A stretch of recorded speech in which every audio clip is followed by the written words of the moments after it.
The open web is an incredibly valuable asset that we have to protect. If we do not, we end up in a world where we do not have any open web. We rely on maybe 4 or 5 walled gardens, main of the platforms for our news, entertainment, all of the content consumption, and source of truth in inverted commas. It's a world that actually poses, I would say, quite a serious risk to democracy and freedom of speech. And so we have to protect that.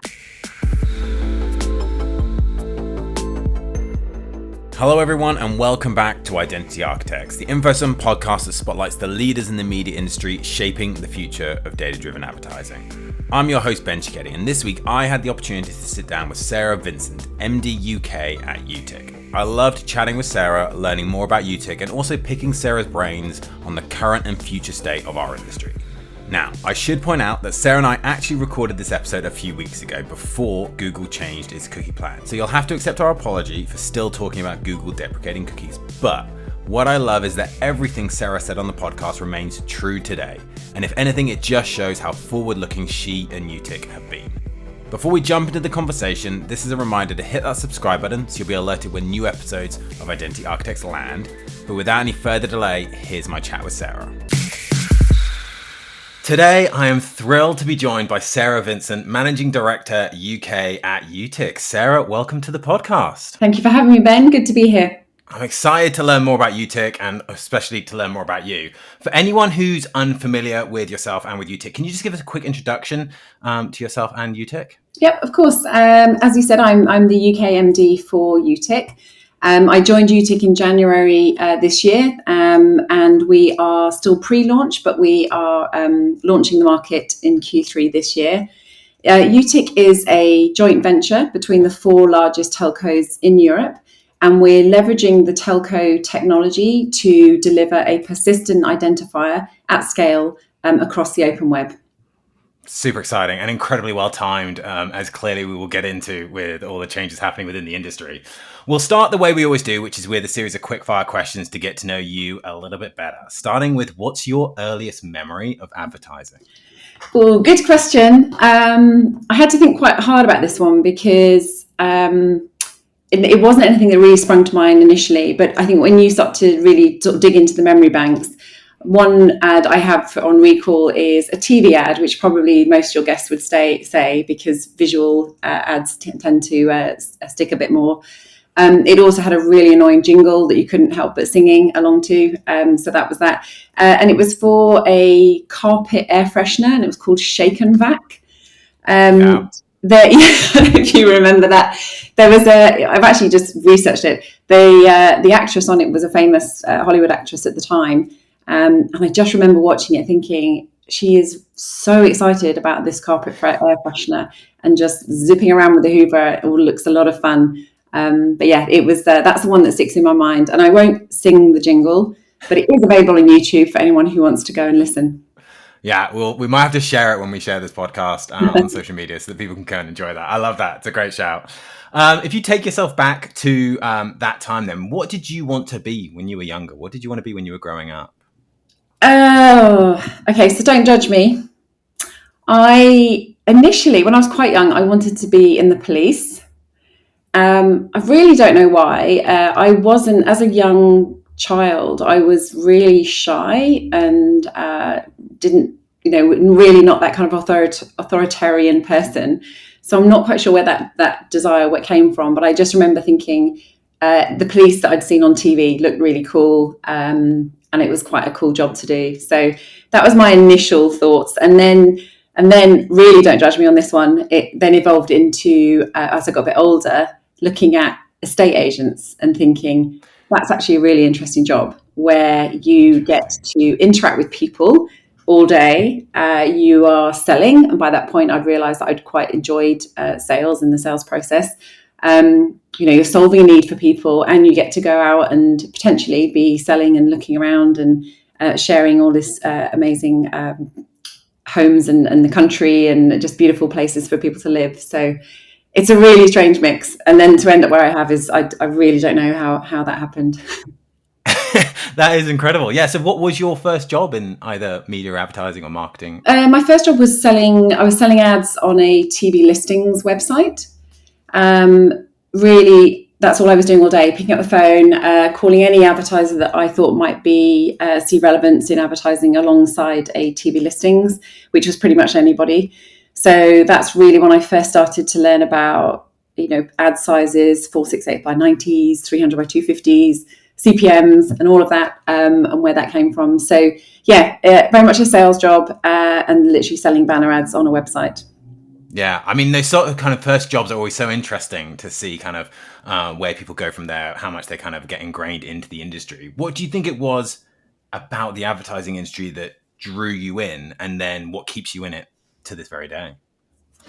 I think I fell into that role because I was actually working in recruitment before. And one of my biggest clients was a company called FreeServe, which was one of the first ISPs. It was actually owned by Dixon's Curry Group. And I started to recruit for roles that they wanted, which was, internet director, e-commerce manager, those sorts of things. And I was reading the job descriptions thinking, this is so interesting and so much more fun than my job today, literally placing people in these roles. And so that was how I first discovered this world of the internet existed. And I think I was drawn in by what seemed to be quite a fun aspect to work, where, it's obviously, there is that quote, isn't it? If you love what you do, you'll never work a day in your life. And I do feel it was a little bit like that there just seemed to be a lot of great people, fun people in the industry, which is also ever changing. And I think that was another thing that appealed to me, because I do like to have, many things on the go. And so this sort of constant change is great, keeps you on your toes. It makes life more interesting. And then I think the people also is a huge factor in when I first joined. Because they're like-minded people, right? They think the same way that you do. And absolutely today, I still work in this industry because of the people. I would say that's first and foremost, what draws or keeps me here today. Yeah, I love that. I guess thinking of people and speaking of people, you must get to meet so many different people at different stages of their career in your role. What advice would you give to someone who is just starting out in the media and advertising industry? Yeah, I do meet a lot of people, and for those just starting out, I think I would say that once you've maybe secured your role, or you're starting to look for a role within the industry, I would spend some time researching areas that are growing, new areas that are developing, and look at something that is going to be of interest to you.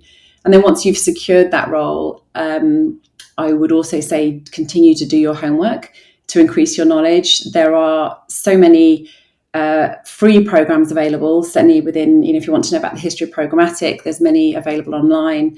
There's a lot of information that's been written about the industry and different areas within it that you can access and actually just build up your own knowledge. So I would say, start off and remain really curious in your role, because it will make you more knowledgeable, and then you will start to get that recognition, and then it gives you also it gives you more options as to where you go next. The other parts of that, I would say, is also, so that's what you can do off your own back, but I would say also to start to identify the people around you that can help you get where you want to go. Maybe that's someone who's in a more senior role to the role that you're doing now, who potentially would be available to mentor you or give you some help and guidance as to how you can progress.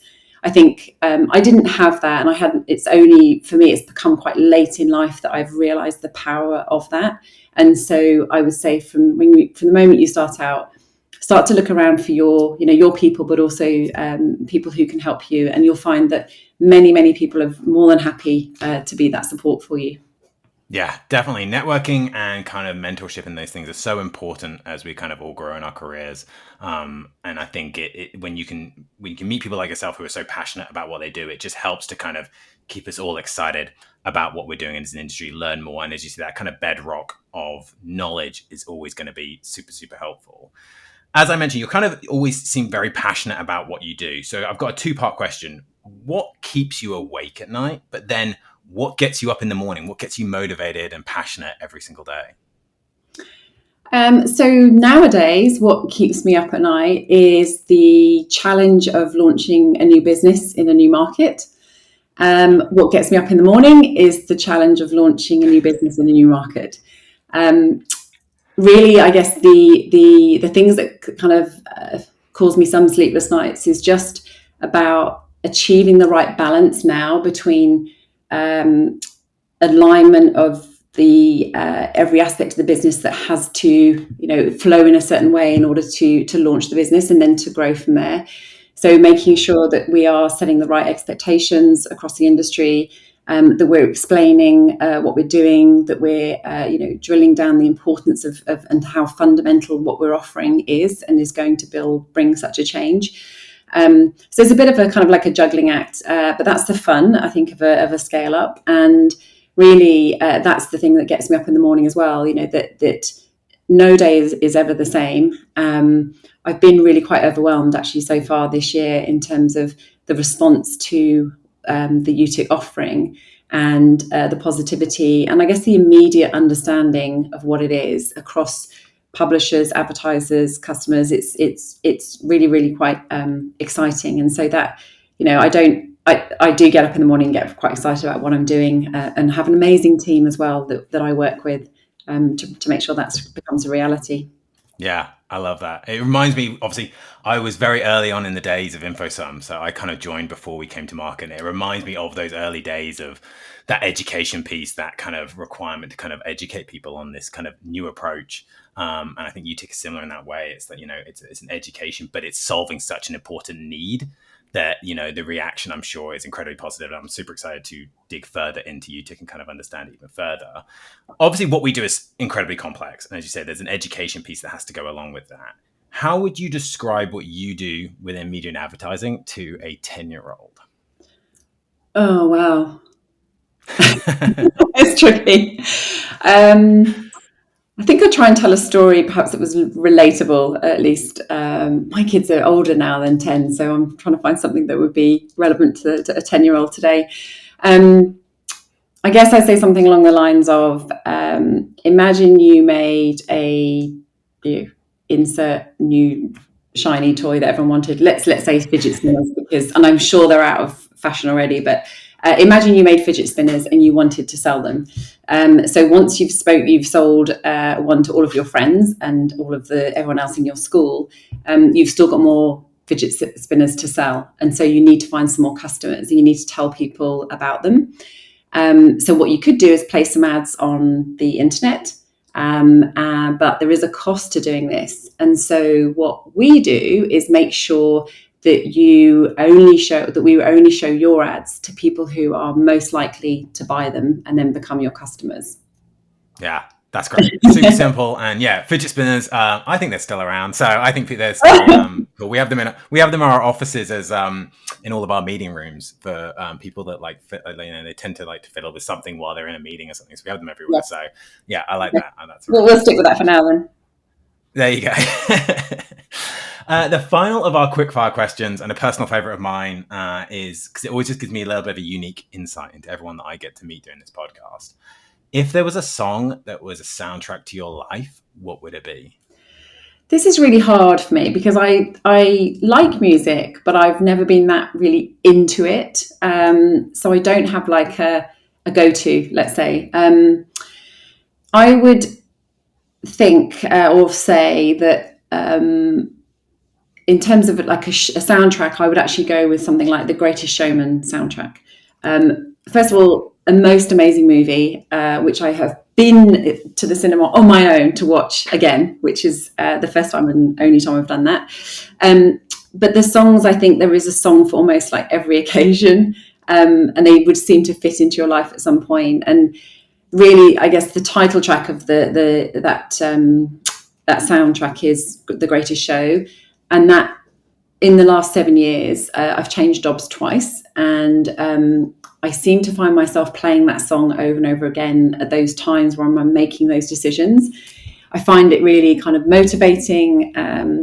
There's a line in it also which says, "Everything you ever want and everything you ever need is here right in front of you," which has always made me think about the perspective, because if I'm getting really caught up in the, stepping out of my comfort zone and, making these big decisions, then I always kind of remember that to ground myself in the fact that this is just work and it's career, but your family and having a roof over your head is really important, and it helps build a bit of perspective.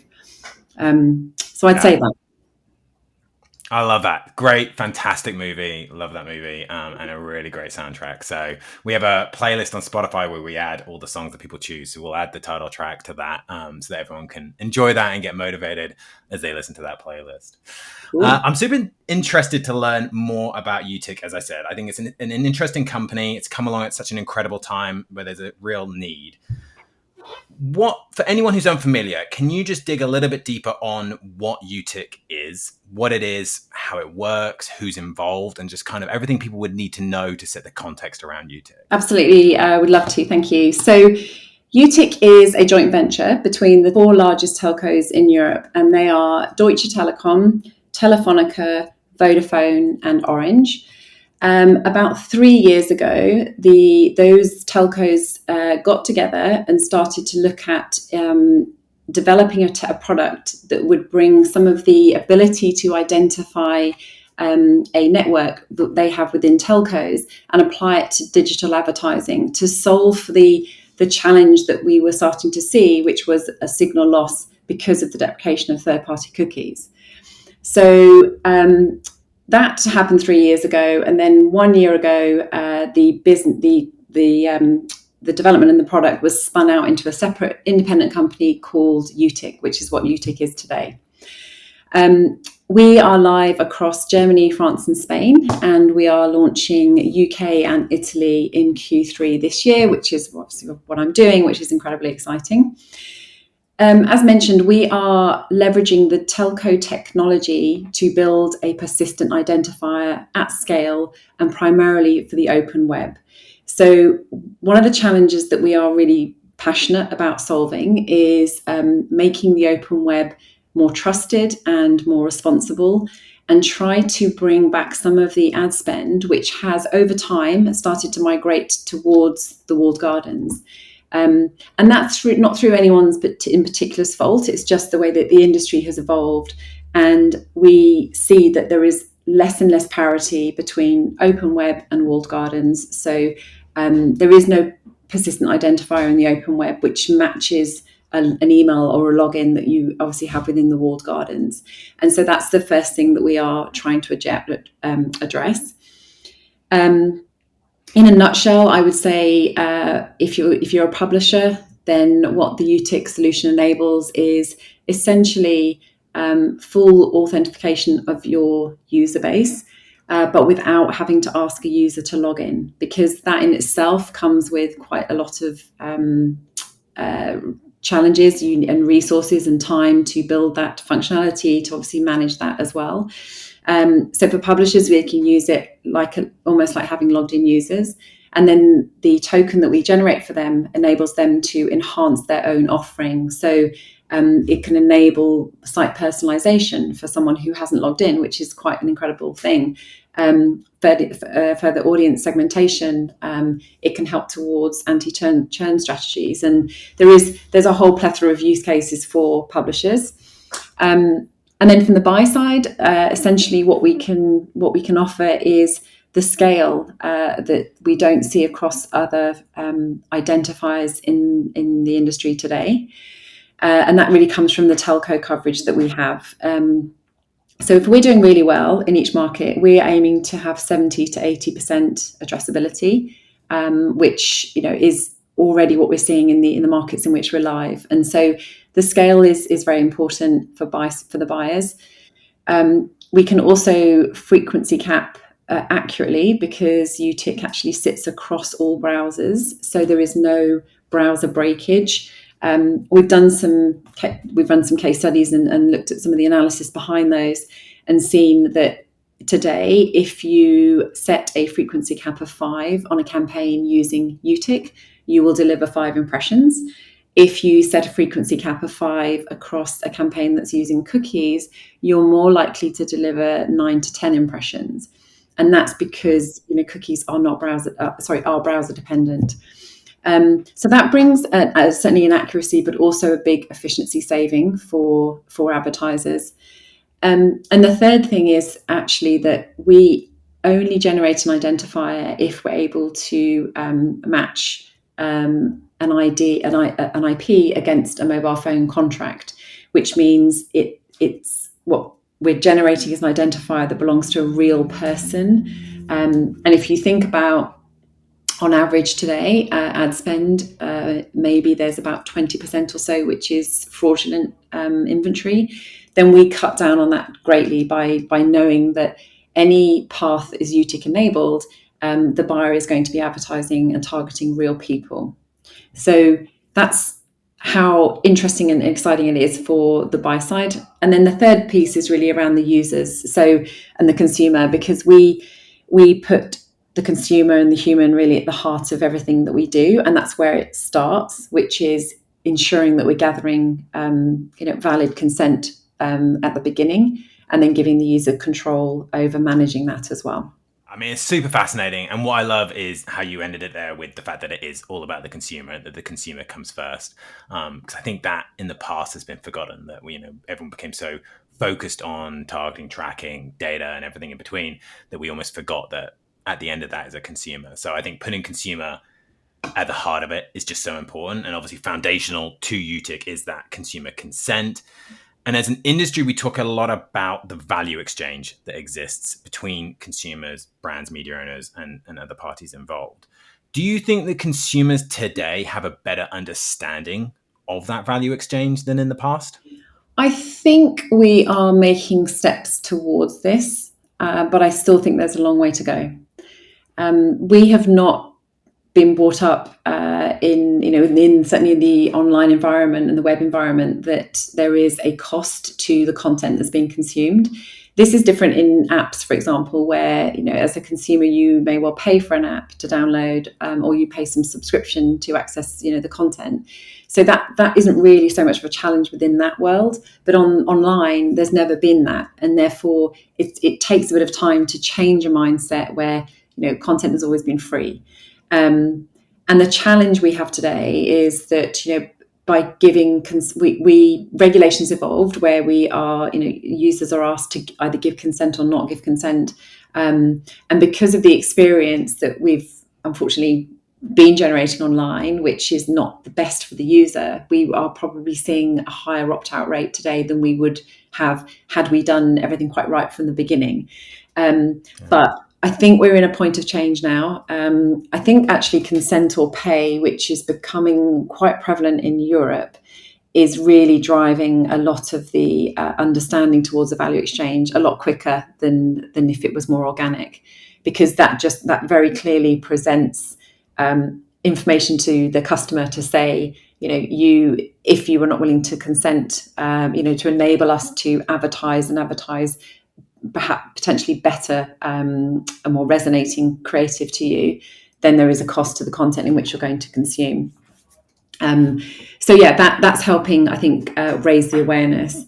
And I do think we're actually at this point now of it's a pivotal moment to change the mindsets, to better educate, to give more agency to the consumer, to take back control as publishers and as buyers, and lean into consent, respect choices around privacy, and of course privacy regulation, to start to build that trust, and then as you said, to build better understanding of that value exchange, and what the user is consuming does cost money to generate and produce, but they in return they get something that actually resonates so much better for them.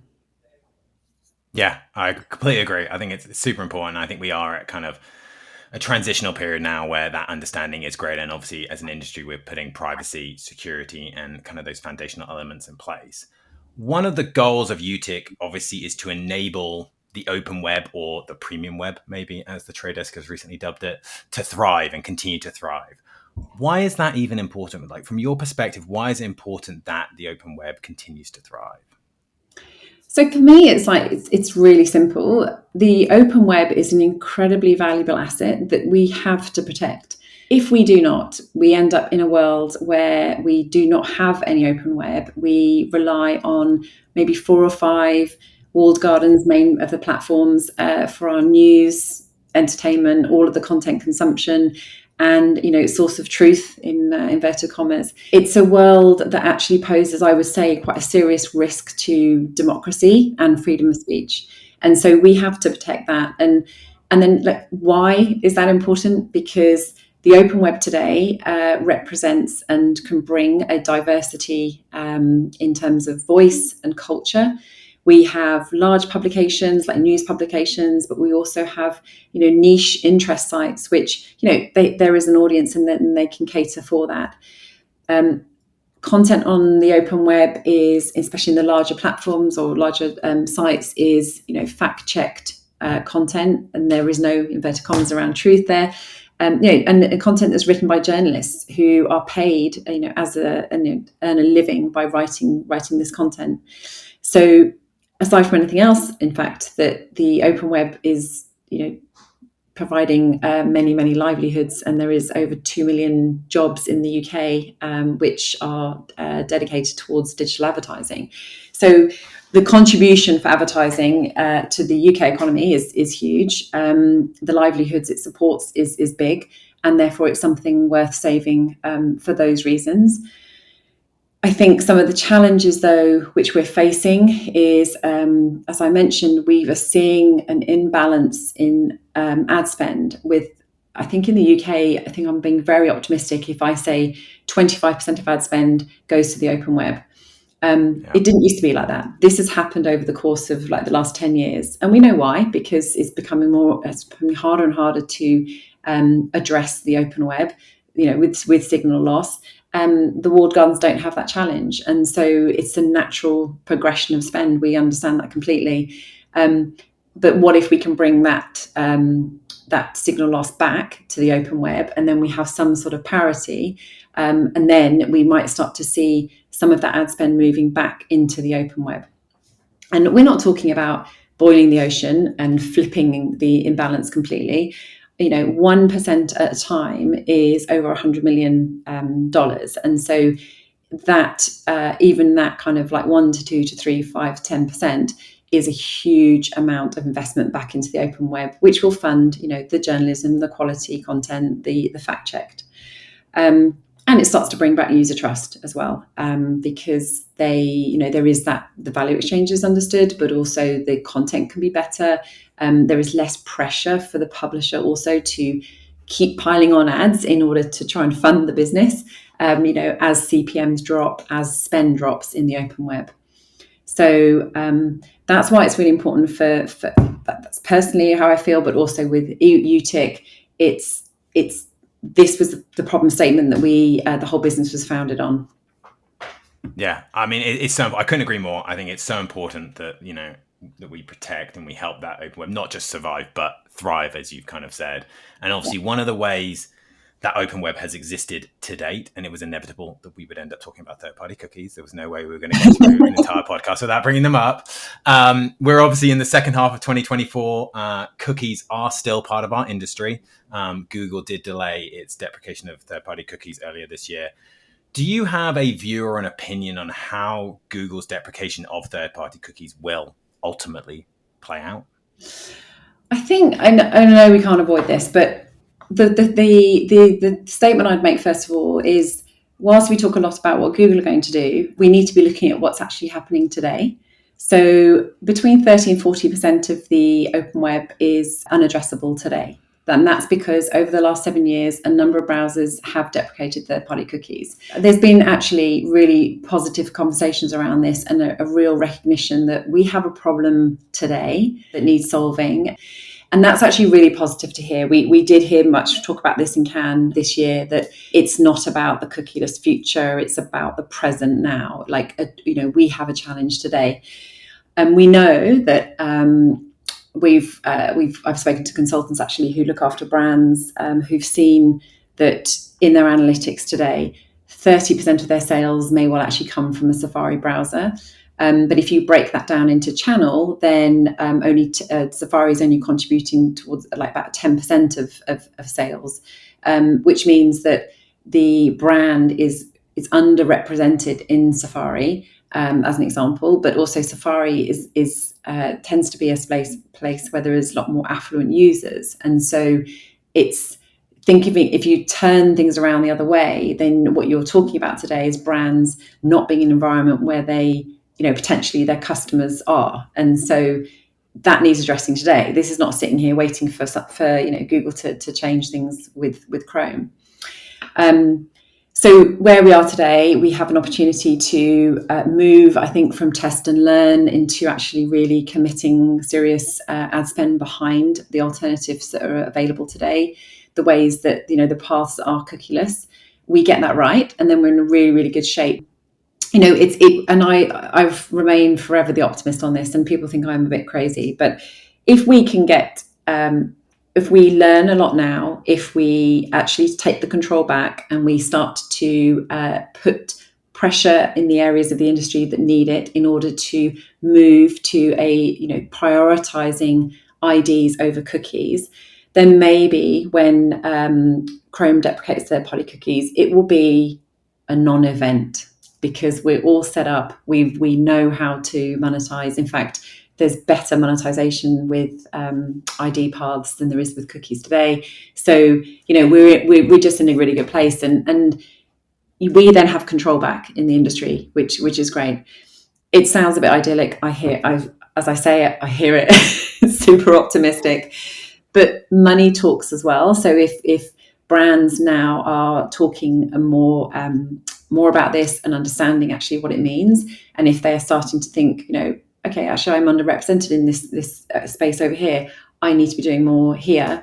I've got the money, and I can put pressure on maybe the ad tech layer within our industry, who can flip from prioritizing cookies to prioritizing IDs, and then we start to see the whole flywheel turning. I agree. It's optimistic, but I think it's a fantastic optimism, right? And I think I love the way you put it. It's like, our goal should be, we have this time, we have, there's technologies in place that exist today that we can solve this problem. And our goal should be to turn Google's deprecation of cookies into a non-event, so that when it does happen, everyone's already kind of moved on, and I'm sure there will be a small impact, but that should be our goal, is that actually when that time comes, it won't be the Armageddon that kind of everyone has predicted. And I think regardless of where we land, one of the most positive things that come out from my perspective, is that privacy and data security are now just guiding principles and foundations in our industry, particularly in Europe. Why is privacy such an important topic for our industry? And when you're out talking to companies, and when you're hearing other companies discuss privacy, why should companies care about privacy in 2024 and beyond? Well, privacy regulation is only going to evolve and be further enforced, and so it really pays to comply. It's not really an optional thing. It's important. The risks are too high if you are not complying with the local privacy regulation and whatever your perhaps DPA market is mandating. So it's time to also rethink that, and instead of thinking that privacy is at odds with growing and managing a profitable business, it's actually the other way around, and the privacy can actually go very much hand in glove with a successful growing business, as long as it is adopted and it's respected in the way that it should be. And I think that if you're doing that as a business, then you are also everything has a consequence and everything else. And so if you're able to you are adhering to local regulation, you're respecting privacy, and consent is obviously very much part of that. It then leads down to your customer, who can see that, who starts to understand that, and then they receive a better experience on the back of it, which builds trust from your consumer, more engagement, because you are more trusted, and better outcomes across the board. So I think it's important for the industry. It's not going away. It will only increase. We're talking about, obviously, European privacy regulation is scaling pretty fast. We're only going to see this obviously taking off in the US. it's becoming a global thing. So let's not hide from it. Let's embrace it. Let's work with it, and then make it work for us. Yeah, completely agree. I think we've seen it InfoSum, privacy can be a driver for growth. It's not something that's going to hold back growth. So I think that as companies embrace it, and as you say, embrace technologies that enable you to continue to deliver high-performing advertising, high-performing data-driven customer experiences, the better. And I think thinking of technology, and other than Utiq itself and all the incredible things that yourselves are doing, what other technologies are emerging in this space right now that excite you? And is there anything that you feel we're still missing from a technology perspective as an industry? I think for me, it's less about like the actual new technologies, that are exciting. That actually are exciting. It's more about new technologies, new solutions coming to the market that align with our principles and what we believe are the right principles. So companies that share like our vision of giving the user more control, managing consent, adherence to privacy regulation, and not just talking a good game. I hugely respect and I do find those solutions exciting. So I know with InfoSum, for example, I attended your summit recently, which and it was so interesting to hear your positioning around privacy, because you're sitting in the audience thinking this is literally our talk track as well, and it's great when you can see that as an industry that it's not just us. There are many solutions out there which are actually focusing on the things that are important, are not trying to blindside any publishers or anyone in the industry that they are not what they say they are. So yeah, any new solutions that are truly under the hood, privacy respectful, and obviously consented, are exciting, I'd say, from that point of view.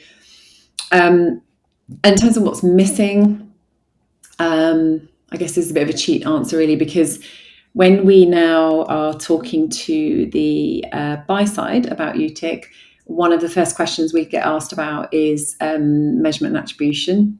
And that is a big, big concern for any brand that's spending within the open web. Without cookies, how can that spend be properly attributed? We're building for this. So I would say to anyone who's listening, don't worry, it's all right. Utiq is going to have this. And so towards the end of the year, we'll have, that piece will be taken care of, because it's a massive thing. And, at the moment, funny story, actually, at the moment, I was talking to one of the holdcos who said, they're going to run some testing, across cookie lists, but how are they going to measure it? And the response was, we'll have to use cookies to measure it. And it's like, okay, that really doesn't make any sense.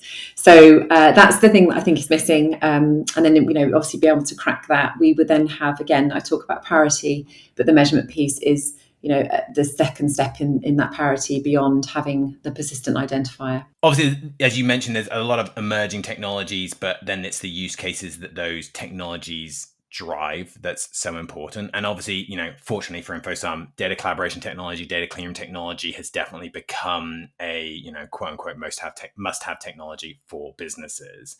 How is Utiq seeing cleanroom technology as a whole aiding in the success of ID solutions such as your own? Yeah, so I think like data collaboration is like a really important part of the industry, as you just mentioned. And I think that anything that enables data owners, and that's owners of first-party data assets, to collaborate in a privacy-safe way, that will drive better outcomes for the, not only the customer, but of course the advertiser, then I think it's a good thing. And with the growth of data, it's really important to make sure that parties are able to work with trusted, capable and transparent technologies to enable this collaboration, which again, then on the back of that, drives better media planning and insights. It also enables that growth of lookalike audience, because you have your seed audience to work with, but it's all done in an incredibly privacy safe way.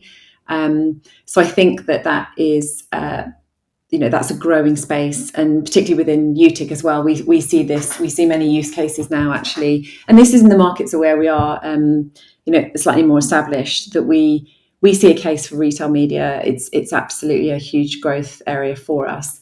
And we're very excited to be working and with solutions like InfoSum that we know have are reliant on principle, but also can deliver the outcomes that ultimately the brands are looking for in a privacy safe way. So it's very much an area of growth, and obviously a good space to be in. Throughout our conversation, a word that's come up a bunch is trust, which I find super interesting. Trust is a big part of both of our businesses, both InfoSum and Utiq. What are some of the things that you think need to change, and how can we as an industry come together to redefine our relationship with each other, with consumers, to kind of rebuild that trust that you've mentioned a couple of times? Yeah, I mean, I'm going to, danger of repeating myself, but I think, we're aware that as a consumer ourselves, like we know that trust has been eroded over time. As I said, many reasons behind this. The pressure that's put onto publishers within the open market because of the movement of spend into walled gardens means that it doesn't necessarily create an environment where a publisher or content owner can actually drive better, more trust. I think that we've talked through some ways in which that can be adjusted, and like it's a mindset change, and it's obviously a pivot that we have to take in order to do that, in order to save the valuable asset that we deem to be the open web. From our point of view, telcos have user trust, right? They are trusted by their customers, and so there's a lot that we can learn here at Utiq from our telco heritage, but also across the industry, and we can bring this and apply it into the open web. I think as an industry, we actually should be holding ourselves to account. Really going back to that point where I said about the solutions that interest me are those that are aligned in principle, and that is essentially businesses are looking to do the right thing. And so if we collaborate together on that and we drive a narrative and a mindset of doing the right thing, then this will clean up the ecosystem. This will bring a better and brighter future for us. And the collaboration really is I think another key piece. We know who our competitors are, as in I'm not Utiq, but as an industry, are what we used to perhaps think of our direct, fierce competitor actually could be a really highly collaborative partner of ours. And so we're talking about a business that has 4 telcos collaborating. Now, obviously they are competitors in their main business, in what they do, and that's absolutely correct. But they've come together to build a solution which they think will can be applied into another industry that can actually do something for the good. And so I think there's a lesson to learn there, right? If 4 telcos can come together and do that, then there's absolutely hope for the rest of us in the industry, to collaborate with like-minded businesses to drive the change. I love that. I completely agree. It's something I say occasionally internally, mainly at InfoSum, is when conversations of competitors come up, I always say that competitors are better friends than enemies, because to your point, the more that we can collaborate, find mutual ground, there's so much more that we could achieve together than separately. So yeah, I completely agree with and kind of love that perspective. And and competitors always are helping you because they are also driving the narrative. They're educating on products. It's obviously then down to the companies themselves to find that point of differentiation and your own USP. But if the narrative is the same, which it should be, because we're all driven by the same goal ultimately, then obviously it works in that way. Completely agree. As we wrap things up, I'd like to picture a world where third-party cookies disappear. It's a non-event. It just happens and everyone's already moved on, and we can switch the conversation to different topics. What excites you about where the industry is heading as a whole? I think, if third-party cookies are finally buried, then it means that we would have had to have found a solution, that we would have to have adopted a new way. And if we do, what we hope is going to happen is that we will then be living in a much more responsible and trusted ecosystem, which is built on the foundation of consent and privacy.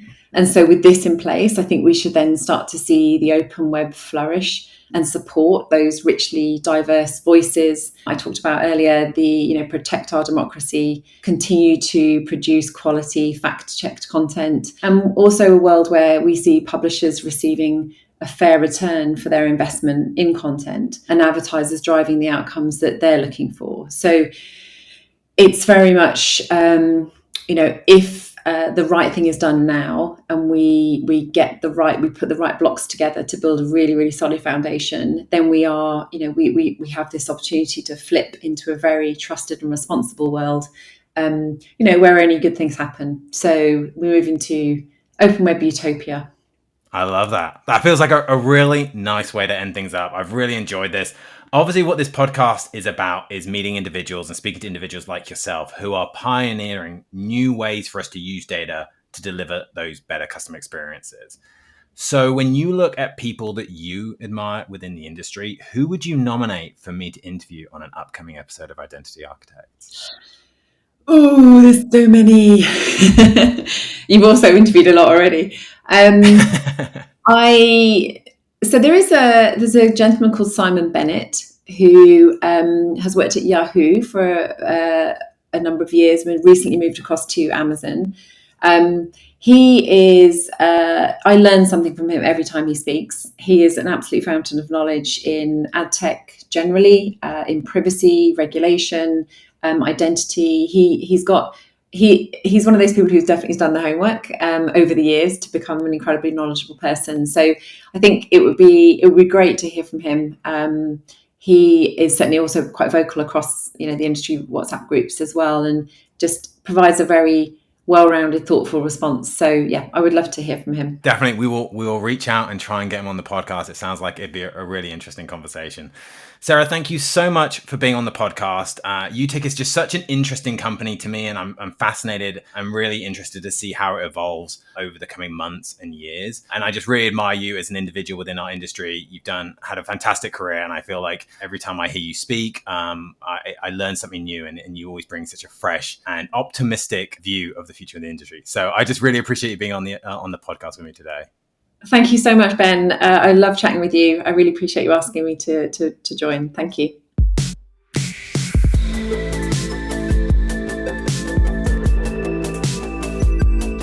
Thanks again to Sarah for joining us on the podcast. I loved Sarah's optimism, and I'm so excited to see what Utiq will achieve as it comes to market here in the UK.